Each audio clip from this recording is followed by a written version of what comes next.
Hello and welcome to the Consistency Project podcast. My name is Patrick Cummings. As always, I'm here with E.C. Sinkowski. Every week on the show, we aim to simplify the science of nutrition, health, and fitness, cutting through the noise to focus on the principles and practices that will help you perform better, feel better, and live better. Thank you so much for tuning into the show. Hello, and how are you, E.C.? Wonderful. How are you doing? Wonderful. I'm great. Thank you. I'm caffeinated, so I'm good. I don't want to tell you how much caffeine I've had. Hey, it's worth a shot. Remember, worth a shot. TM. We never specified how much is worth a shot. 3 we cups, did, but that's 7 okay. cups? We did. Okay, we'll ignore that then. All right, this week we're going to go back into the gym. We're going to talk about the central nervous system, or CNS fatigue. We're talking about the role that lifting heavy weights has on it and the differences between CNS fatigue, PNS fatigue, so we'll learn what that is, as well as mental fatigue. So we talked last week about fatigue. We're continuing our conversation about fatigue. A lot of fatigue. A lot of fatigue. Apparently, I'm tired. No matter how much coffee EC drinks, I still tried. Tired. All right, so this is actually triggered from a listener question, Clint. He said, I'd be interested in hearing your take on the available research. Seems to be a buzzword in the strength training / bodybuilding community. So perhaps maybe we can do a little bit of background on what even CNS / neuromuscular fatigue is, so we can get into the conversation about why it matters if it does at all. Yeah, it's a great question. And I have to admit that I thought CNS fatigue was a real issue, particularly to heavy lifting. And so this kind of gave me the opportunity to look into it further and be corrected. And while CNS fatigue is a real thing, it's probably not what is limiting you in the gym. So CNS fatigue, we're talking about the central nervous system. And the central nervous system is really the brain and the spinal cord. And it's where the signals originate to send to the periphery to cause a reaction. And so this could be signals to increase your breathing or your heart rate, but it could also be the signals to contract the muscles to lift weights. And so these signals move from the central nervous system, the CNS, to the peripheral nervous system, the PNS. And then the nerves cause the individual muscles and those individual muscle fibers, which are really the cells, to contract and allow us, lift all the weights, back squat, deadlift, and all that stuff. Now, as Clint mentioned, you often hear people talk about CNS fatigue in the gym, and particularly when they're lifting heavy weights, especially 1-rep maxes. And the idea with this fatigue is that the CNS and really the brain can be overloaded or fatigue from too much heavy weight, such that even though the muscles may be fine, your brain sort of short circuits and can't muster the signaling to keep contracting your muscles. And it would be this type of short-circuiting that could result in whole body fatigue. And again, as kind of the gym culture lore goes, if you continue to overdo it, like lifting 1-rep maxes too frequently, you might need some sort of prolonged rest to really let the nervous system, not the muscle system, the nervous system to recover. And you'll especially hear this, as I mentioned, relative to 1-rep max lifts, like almost classically hear this relative to 1-rep max deadlifts. I know I've 100% said this when I did 1-rep max deadlifts more often, and it would be like, as soon as you finish a session, I'd say things like, my CNS is fried. And, the deadlift often comes up as the most common one where you hear this, because that's the lift where we can lift the most absolute weight in terms of a barbell. But yeah, there's definitely this fear in gym culture about taxing your CNS too much, and almost like a trepidation around it, is like, you don't want to do it. You don't want to really hurt your CNS. And so, having dived into this, have you found any evidence that is true? That this idea of CNS fatigue is a real thing? Yeah, this is really interesting. Fatigue definitely occurs. No surprise, fatigue occurs for a variety of reasons. And with CNS fatigue in particular, it's more likely to be the result of endurance training, not heavy lifting. So kind of the opposite. Of course. I know. I was like, oh, this is really interesting. There's a study, I guess it's by BEM in the show notes. It's a meta-analysis. So again, we're pulling together research from lots of different studies. They looked at 52 different studies, and they wanted to look at this idea of this central fatigue hypothesis. And so they were looking for what they called a non-local muscle effect. Okay, so we know muscle fatigues, right? There's after a certain number of reps, let's say you're doing push-ups, there is a certain point where you can't do any more. But the question that they're asking is, okay, is that fatigue localized to the arms because you were just doing lots of push-ups and literally your triceps and chest are tired? Or is it a central fatigue like, quote, short circuiting the brain. In which case, if it's a central fatigue, then you shouldn't be able to then go on and use other muscle groups, in this example, like your legs. And they didn't find a central fatigue effect.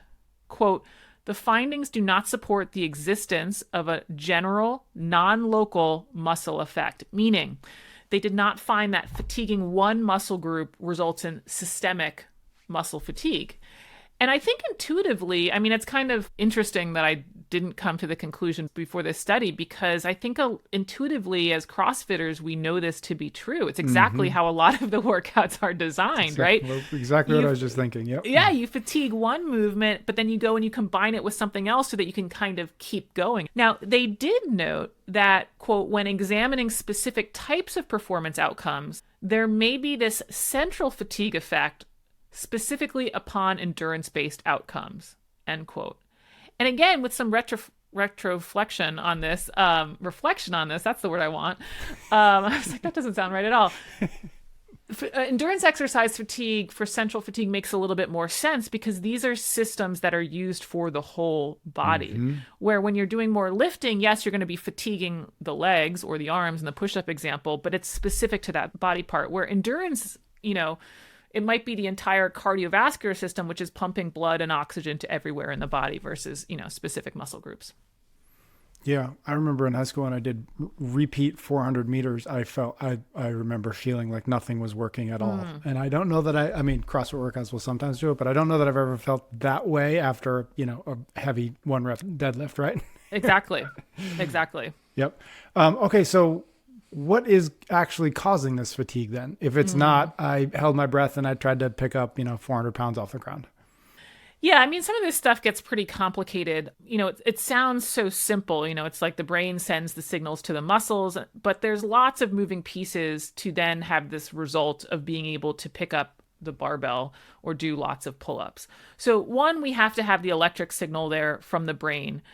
But depending on the number of reps that are to be performed, there's limiting factors like, do you have the nutrients present in the working muscle? Do you have, let's say, the carbs or fat present? And are there enough there, depending on how fast you want to go, to be able to create that energy?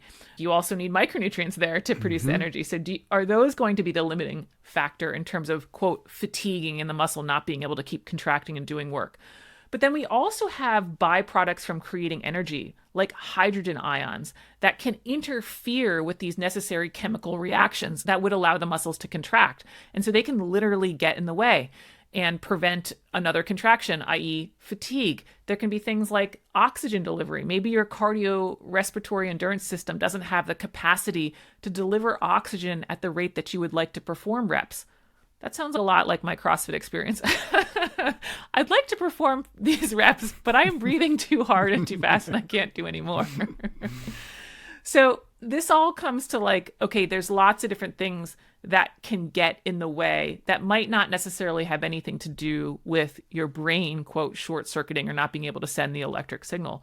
But we do find that, yes, ultimately there can be some central fatiguing that does occur. And this would be in those endurance cases, and it has to do with some of the neurotransmitters.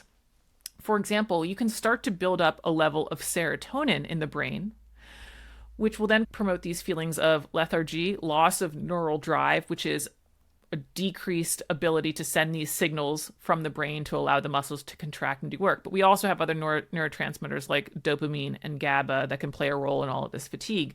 But it's with these endurance exercises where we have a long enough time to really start to accumulate enough of, let's say, serotonin that can have more of this central fatiguing effect on the brain than, let's say, doing 3 sets of 5 heavy deadlift, where you very likely have enough nutrients around and you have enough oxygen around to allow the muscles to contract and do work, and you haven't overloaded the brain.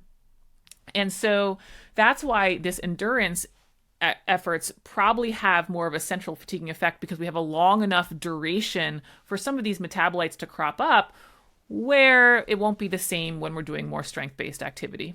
So if that is the case, where did the whole lift heavy, increase CNS fatigue thing come from? Yeah, I mean, I think this is what's interesting. I think there is fatigue from heavy deadlifts. It just might not be CNS fatigue in the sense like The brain can still send the electrical signals and the impulses. But I do think that the person might experience fatigue, but it's probably more mental or psychological fatigue in the sense that they're just lost the ability to concentrate on the task at hand. Sure, their brain can still be firing the signals, and they even have enough energy and oxygen around for the muscles to contract and do work. But they're just a little bit mentally fried, we'll say, from like, oh gosh, I have to go pick up this heavy bar again. And I think it's because lifting heavy is taxing. You do have to focus a bit more. I mean, if you have 400 pounds on the bar, you can't just sort of willy-nilly it. Not that I would know, but, for my relative deadlifts, you can't just sort of like ho-hum it. You have to really focus on it and be able to do it. And you also, I'm guessing most likely, have some sort of trepidation or awareness that there could be some injury. It's a little bit more risky. And so we have this much greater heightened sense of awareness when we're lifting heavy, much more vigilance, you could say, than something at a lower weight. And so I think being alert and having that mental focus is what people are fatigued from, not necessarily that the brain can't contract the muscles and do work. And I gave the example of, watching kids can be very fatiguing, even though it's not necessarily because you literally ran out of the physical strength to do it, right? It's this mental.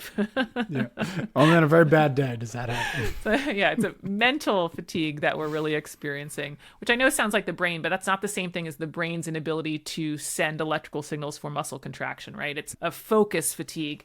And there's also even perceived fatigue in the sense that somebody can complete something like a heavy deadlift workout, and they can simply be like, wow, that was a tough workout because I lifted heavy. And so they might still be able to send the signals properly, but because of their experience around that or just their belief around the workout, they can have the sense of, I'm really fatigued, even though they might not be. Now, in a sense, that could be splitting hairs, because if you have perceived fatigue or real fatigue, doesn't matter either way, you're not going to perform that well. But it's interesting because I think even just our beliefs about what we think should be tiring might not actually be leading to that same outcome, that we might actually have more strength than we, quote, think. Okay, so other than that, maybe insight, what kind of takeaways should we walk away from this with, other than maybe stop blaming our CNS when we have to pick up the bar again? Maybe that's it. Yeah, I think that is primarily a big takeaway for most people here. Some people probably incorrectly assign their fatigue to CNS fatigue, when in reality it could be peripheral fatigue if you've just done a slew of reps and you just need the muscles to relax for a little while energy is regenerated, or it could be this mental fatigue. The real question out of all of that, though, is does it matter? Even if it's perceived fatigue or peripheral fatigue, either way, you're fatigued, and so your subsequent performance will probably go down. But I think the thing that I would want people to take away is you aren't damaging your CNS by lifting heavy. I think we can kind of back away if people have that sort of notion of like almost dancing around this idea that my central nervous system is so fragile. It really isn't. Now, you might not still want to go ahead and do 1-rep maxes every day. That, though, is going to be more likely due to muscle or peripheral fatigue, or just from a programming standpoint to work on other things. But you certainly don't have to set up your programming such that it's like, okay, well, I can only do deadlifts every 4 months because of my CNS fatigue. We can get away from that stuff. I think that's a takeaway for most people. We don't have to be fearful of that. I do also think there is sort of an interesting flip side of this. While you aren't in danger of damaging your CNS, most of our heavy lifting is going to be more mental fatigue than physical fatigue, meaning the best in the world are going to kind of have to wrestle with this balance of, yeah, you're going to feel fatigued, but you probably have to push past that. Mm-hmm. Now, I don't know how much of that really is going to affect most of us regular people walking around, but obviously the best in the world, they're going to want to be able to push their boundaries. They will very often feel fatigued, feel like I can't do any more. I'm not sure if my muscles are going to contract and work and keep going. And they're going to have to keep pushing those boundaries to be able to achieve those kind of next adaptations and next levels. So I think it's interesting to think that the strongest out there will actually just sort of push aside the idea of mental fatigue and keep going. Mm-hmm. Got it. All right. Thank you. That was great. Thank you, everybody out there, for listening this time around. Thank you for your ratings and your reviews. Thank you for sharing the show with your friends and your gym buddies. We appreciate it anytime we see it. EC and I will be back next week for a brand new episode of the Consistency Project Podcast.